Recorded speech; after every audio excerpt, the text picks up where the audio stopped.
So I am really kind of excited to be here. This is like the Oscars for me, you know. There are people here, there's cameras. And so I want to say, you know, thank you to God for getting me here and shout out to my mom. Specifically, I have a long and drawn out title. And so, you know, it's when you tell people what your job is and they ask you, so what do you do?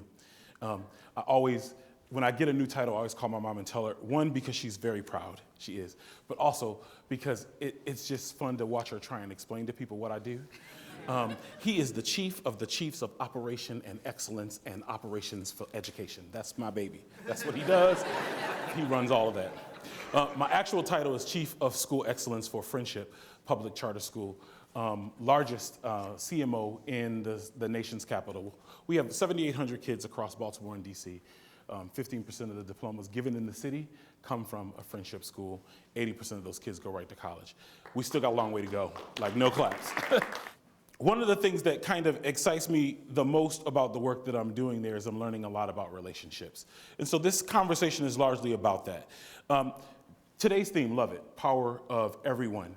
And it took the power of everyone to get me to where I am today. 29 boys who grew up on my block, 17 of them are known to have gone to jail. 5 are known to have graduated from high school, 3 are known dead, and only 1 has a college degree, and that's me. So it took the power of everyone to get me here. There's one person, though, who had a little more power than everyone else, and that is Mr. George Wolf, who you all heard from this morning. He was my science teacher not so long ago. He doesn't look that much different than he did then. Powerful, powerful science teacher. What I will tell you about him is that he loves science, and he loves kids, so he put the two things that he loved together.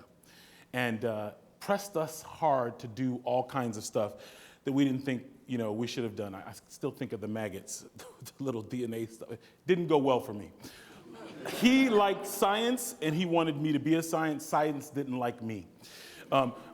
All the work that he did to, you know, great science teacher, right? I think the highest grade I got in science was a D.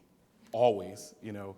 But first time whitewater rafting, first time in the wild, first time camping, first time on a plane with this guy, first time in leadership. He made me president of the science club with a D average, right? With a D average. And being president of the science club in my school was at least as cool as being, you know, captain of the football team. And that's how serious it was. And so, you know, I think of that experience and the impact that he had on me. You know, he's a gift that keeps on giving. Still, I'm 41. I know I don't look it. But at the ripe age of 41, this guy can still give me homework that I think I have to do.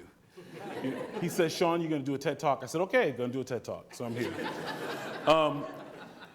That realization brings me to the subject of the talk for today.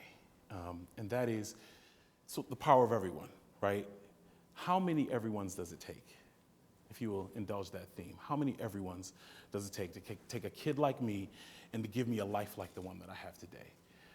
Not supposed to be here for a million reasons, but you know, I am here. And so the thought that I have, how many of those specific everyones do we have to have in our lives to get that started? So I'll start with the question. At the beginning of every year, when I'm working with teachers, I do induction with all the teachers who come into my organization. Flat out, you spend a bunch of time with me talking about why we do the work that we do. Very important. And one of the questions I asked them right away is college for everyone? So I will ask you that question. Put a 1 in the air if you think college is for everyone, and a 2 if you think college is not for everyone. Lots of 2s, there's a lot, 1s and 2s, lots of 2s though. A lot of people say that in the beginning, and then I beat them up and they change their minds. I'll tell you a story about why this is so important. I had the distinction of being a KIPP school principal. 2 KIPP foundations with them, 1 in San Francisco, and then I was the head of school and founder for their first single gender academy, boys, in New York, in Houston. Scraped the ground to get these kids, had to go knocking door to door, laundromats to get them in there. This is what we ended up with. End of our first year, phenomenal year. 25% gains in math and reading. We had a banner year. Did a survey at the end of the year, asked these kids, okay, what do you think about college? The results came back. 75% of those boys said, I'm going to college. 25% said, not gonna go. Devastated. Open a school, preparatory academy for boys, college preparatory academy. You ask them, 25% of them say no. So I start pulling kids together. We're doing groups. We're talking about all kinds of stuff. Tell me why you don't want to go to college. And it was simple, really simple stuff, but real. They were afraid. So Mr. Hardnett, you come in and you tell us we have to do our homework. We got to get this homework done because when we go to college, we're going to have to read 100 pages a night and write 10-page papers. Like, that's not real sexy for us. So college isn't for everyone, Mr. Hardnett. That's what they told me. College isn't for everyone. I realized we'd blown it. We'd blown it. So I pulled all my teachers in. That day I said, look, we've blown it. We've messed up the message of college. We've told these kids that it's hard. We talked to them about Harvard and Yale and hours. And you know what we forgot to tell them? 3 a.m. we were making pancake sandwiches. We forgot to tell them that we stole all the sorority pledges and hid them in the dorm. We forgot to tell them about the parties and the fun and the fact that you really only take 3 classes a day and you play spades tournaments in between. That's what we forgot. Here's the reality. 3 weeks later, we told those kids those stories every day. 3 weeks later, we took the same survey. 110% of them wanted to go to college. We made it accessible. We made it relevant to them. We loved them enough to do that, right? So if you tell yourself the truth, you don't remember the 100 pages you read. You don't. You don't remember the homework assignments you did. You don't remember any of that. You remember that crazy stuff. Some of it you're not going to talk to anybody in this room about. That's what you remember. That's what you remember. You remember that it made you an adult. It made you a learner. It made you know who you are. It solidified your identity. That's what college did for you. Who the hell is that not for? Who is that not for? Who deserves not to have that experience? That's what they turned into. That's what they turned in. That next year, they gave me another 25 points. 16th percentile to 73rd percentile in 2 years. Those kids were 4 years behind. Want to talk to you about this too. If it's not for someone, it certainly looks like a certain kind of kid, oftentimes black and male.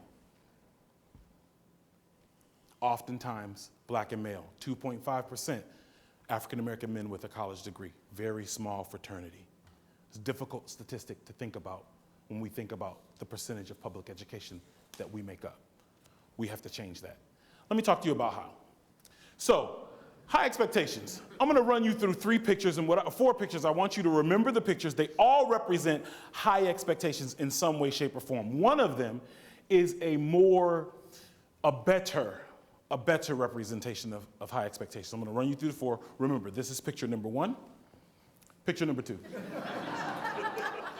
Represents high expectations in some way, shape, or form.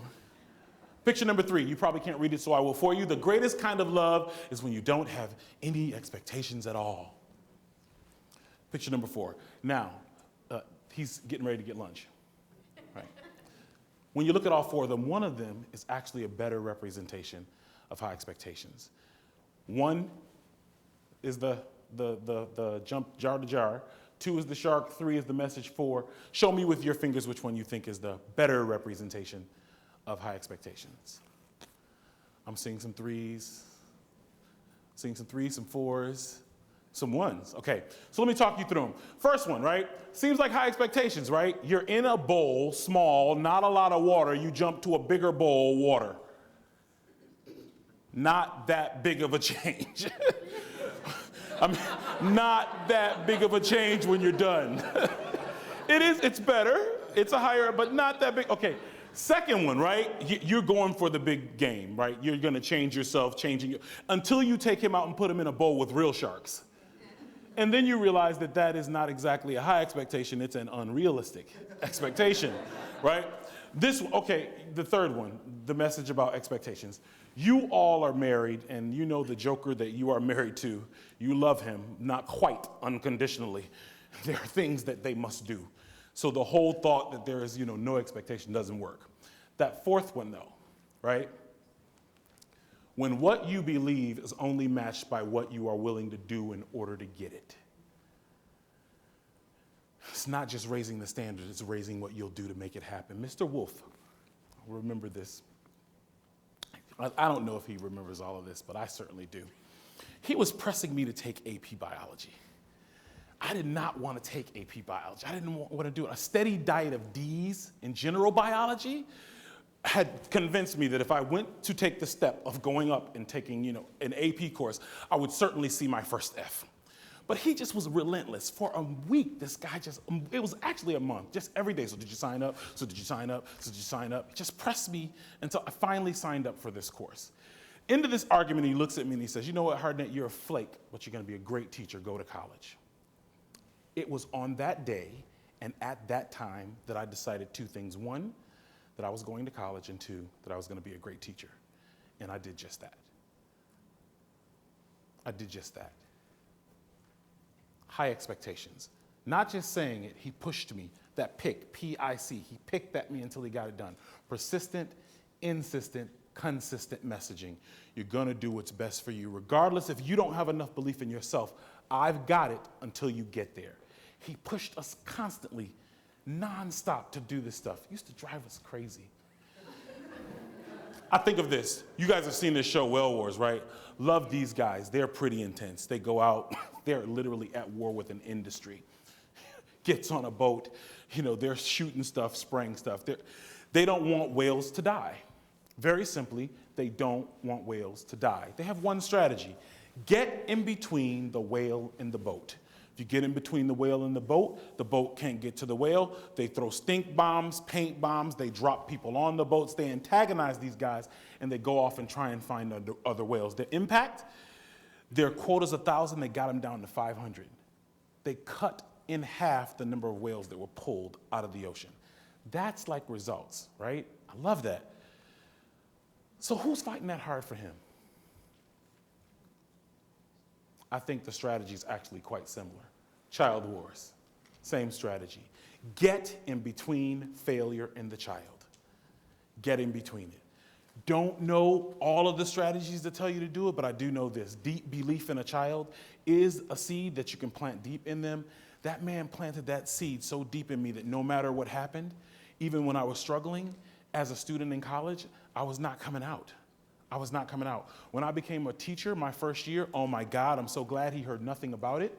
I'm still finding all of those kids to apologize to them. I'm not quite done making amends. Listen, a first-year teacher, it's a dangerous thing. Some of you are administrators, you know this.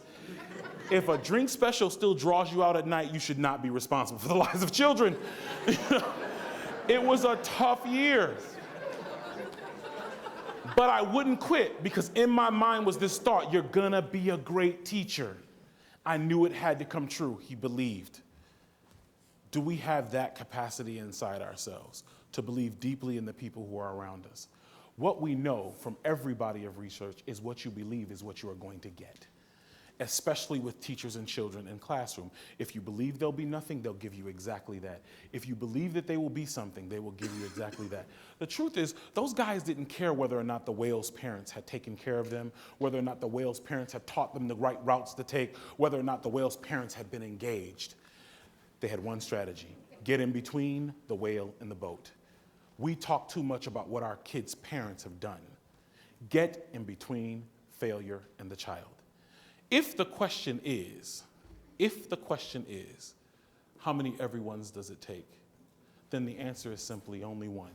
Every one of you. Thank you.